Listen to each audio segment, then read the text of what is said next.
Hello everybody, welcome to another short video from Academic English Teeth. This time it's about essay introductions. As always, it'd be great if you could follow me on Instagram or post a message on the Facebook page. This site is just getting going, so it'd be great to get some ideas from you about what you'd like to see more of, and ways I could help you with further academic writing or language help. So essay introductions, now these are things that students can find tricky because sometimes it's not obvious how to write them, but they don't need to be tricky, and hopefully this video will give you some more ideas if you're finding them difficult at the moment. Now to start with, there's a couple of questions on the screen. Now you might want to pause the video now just so you can consider your ideas, because doing this will help to make the presentation a little bit more active, so you engage a little bit more rather than just passively listening to me. So what's the purpose of an introduction? What's it for? Why do we have introductions? And also, what information might you find in an introduction? So when you're reading an essay, what do you expect to find in an introduction? What things? How is the introduction put together? What elements does it have? Okay. And if you can get this information, or if you can begin to recognize this information, this will hopefully help you to create your own introductions effectively. Now, a very common introduction structure, you can see the little graphic on the left, is this one of going from general to specific. And it's used a lot because this is how an introduction is generally put together. You don't start off really specifically first. You don't dive into it. You create the scene, you set the background for the reader. So you then go from general to a little bit more focused, and then you can have a thesis statement. Now, a thesis statement, it could be different things. If you're writing an argument essay, it could be what you're going to argue. You might say this essay will argue. If it's a general discursive essay, you could write this essay will focus on, for example. So the verbs you use are quite important here. But the reader should have an idea of what you're going to focus on in your main body. And at the end of the introduction, you would usually have a few words, I'd say a sentence, about how the essay will be organized, what you're going to focus on in the main body in terms of the specific areas, so the reader knows what to expect before he or she reads the rest of the essay. There were no surprises. That's important to remember. So begin with the background information, and that will help avoid diving straight into the specifics, which some students do. And as I said, the thesis statement shows the reader what your viewpoint is. Remember, you're not writing, an IELTS essay. You're not writing an opinion essay here. Okay. So what should go in an introduction? Okay, common features. Now this really relates to what we just said on the previous slide, but these 4 areas would be considered essential. So background information, a rationale for researching and writing the text. In other words, why are you writing this essay? And you might think, well, I'm writing it because I've been told to, which is true, I get that. But try and see it from a different perspective, because now one of the reasons you've been asked to write an essay on a particular topic is because it's likely that this topic is important, or it's seen as relevant to your subject. Now it might be a topic that's constantly debated in your subject, or it could be a topic that's maybe being debated now. So try and relate it to kind of the outside, not the outside world, but other areas of your subject. And then we're going to have the thesis statement and the organization of the essay. Now, there were also some other things which might be considered optional. Now, remember, your introduction could be a few paragraphs. I've seen long introductions, and that's fine. It doesn't have to be one paragraph, or it could be just a long paragraph, which is possible as well. So other optional ideas that you could include in an introduction, you might have a hook statement. A hook is something that people use to gain the reader's interest. You might define key terms. Now, this is necessary because if your essay discusses a particular area, and in that area there's a phrase which people maybe disagree on, like business ethics or leadership or whatever, you might actually define the key terms here, because then you'll be clear and your readers will be clear about what the terms mean in the context of your essay. So you could say, business ethics or whatever, just an example, is defined as da, da, da, da, and this is how the essay will refer to these terms. Now, as well as this, you might have some citations, because when you're defining any key terms, and also when you're giving your background information, the information is going to come from somewhere. So you can use citations in introductions, of course. You might also state the limitations. Again, depends on your essay. And if you've got a long introduction, you might say what what you're going to focus on, and also what you're not going to focus on. As always, what is expected in your subject. Different subjects have different ways of doing introductions. Yours might be slightly different. So if you can get an example, stick to that, or at least follow it. And also different teachers might prefer instructions to be done in a certain way. Okay, so always remember these two areas. The examples we're going to look at on the next slides are quite general, of course, they're not subject specific. But when we look at them, think about how they've been built, how they've been put together, and then apply it to your own subject. Now, background information is important. I've mentioned that a few times already, because you need to set the scene for the reader before your main ideas, and your main ideas meaning the ideas in your main body. So let's frame it by looking at the wider subject area your focus, your essay relates to, taking a step back almost. So a couple of examples. So if you're writing, say, about leadership in the NHS, you wouldn't go straight into that leadership in the NHS in your introduction. You could start by talking about how important leadership is in the workplace in general. And then you could have a next sentence about how important leadership is in the NHS. And in the main body in your introduction, you'll then discuss the specifics of leadership and nursing. Similarly, if your essay's on business ethics, you wouldn't just dive into business ethics immediately. You would maybe consider how the business landscape has changed over the past 10 years with a couple of examples in relation to ethical areas, but you wouldn't discuss the ethical areas in detail here, not yet. So using a time frame is a good way to begin an introduction, and a good way to introduce background information. So some time phrases you can see on the screen. Over the past decade, recently there have been or has been, and in 2010. But make sure the time frame you use is actually correct. Don't just throw a time frame in just because, oh, here's a time frame.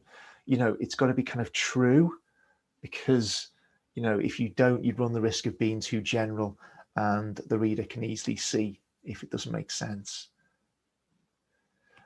A quick slide about introductions and dissertations. This is purely one slide. This is just to tell us or show you that an introduction and dissertation is the same as an introduction in an essay. They don't really change. They just call the areas different things. So for example, you'd have background information in an introduction to a dissertation. Yeah.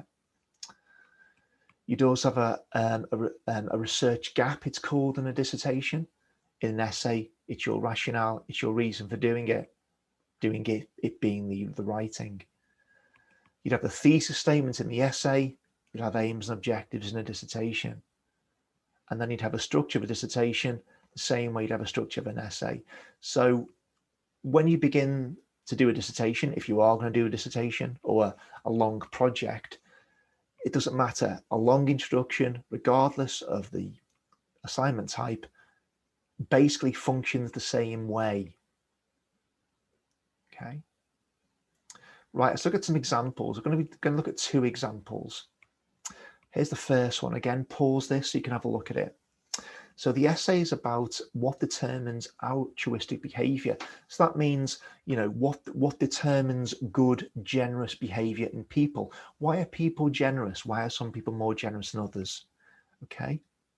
So maybe pause it, as I said, look at the sentences, see what each sentence is doing. Now remember, this is going to feature parts of an instruction that combine what's usually found and also optional, just to show you some examples here, okay? The next slide breaks it down. I apologize about the colors here, but hopefully you can see it okay. So let's begin. So remember, altruistic behavior is about human behavior. So rather than writing about what altruistic behavior is immediately, you're going to write about human behavior first. Take a step back. Yeah, be more general. And then it links then in the next one in blue to more specific ways about what altruistic behavior is. So look at the phrases I've underlined, because these link back to previous sentences. It's long been recognized. There's a time frame. Many people behave in altruistic ways. Okay, so this links to the previous idea about people. Now you might have a citation here for these ideas, very possible. Yeah. And then we've got a definition of what altruistic or what altruism here is. Okay, and so the reader's clear. Now the next one in blue says this phenomenon. This is a connecting sentence or a bridge sentence, because it says this phenomenon has been studied from a number of perspectives. Okay, now that's not essential to have that sentence. It just helps to link the 2 parts together. That's all I've put it in for. And because it says it's been studied from a number of perspectives, these are a couple of perspectives. Again, it's not essential to have these 2 areas in, not essential at all. But the idea is it's possible. Okay. And so the long instruction might have these areas in. And then in red, there's the reason for writing it. It says a key reason. Okay. And then finally, you've got the thesis statement this essay aims to examine.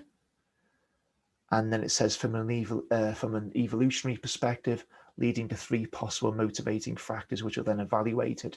So it tells the reader you're going to focus on behavior from a particular perspective, and you're also going to look at 3 motivating factors. So the reader's going to expect those 3 factors to be discussed. As I said, this is a fairly long-ish introduction. It's 1 paragraph, but look at what it has. Your introduction might not have all these areas, but it should certainly have many of them. Certainly the first 2, the first 3 possibly, and the final 2. The next paragraph is a different title. It's about chocolate and social class.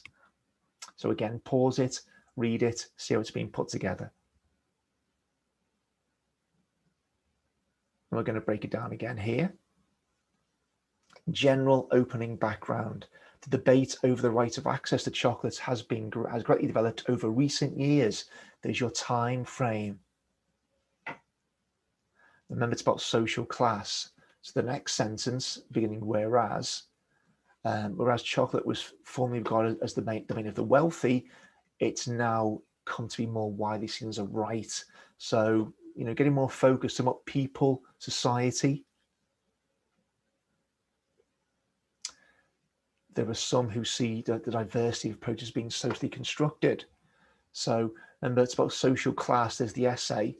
So you're also seeing, the writer's seeing socially constructed as an essential feature of this essay. And there's a citation for what socially constructed means. You might define what social class means as well. You're saying to date, some research is focused on this, little research has been done. So you're saying little writing or research has been done, therefore what you are writing about is useful. That's the reason for writing. And finally, in black, there's the essay structure. What you're going to do. This essay will examine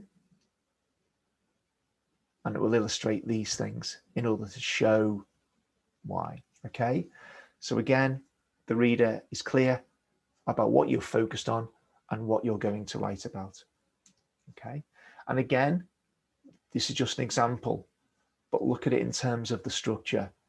Opening sentence, we'll call a couple of sentences, a definition of terms, reason for writing, and the importance of the actual subject for your focus, and then how you've actually structured your ideas. Okay, so a couple of things to remember, what you can do. So don't rush. It's important to have a good introduction because this is the start. I mean, you might say first impressions are important. It's true. However, that's not always true. But anyway, it's important to have a good introduction because the reader needs to be clear about how your essay is going to proceed. Now, when you're writing your essay, you can begin with your main body. You don't have to begin with your introduction. No rule says that.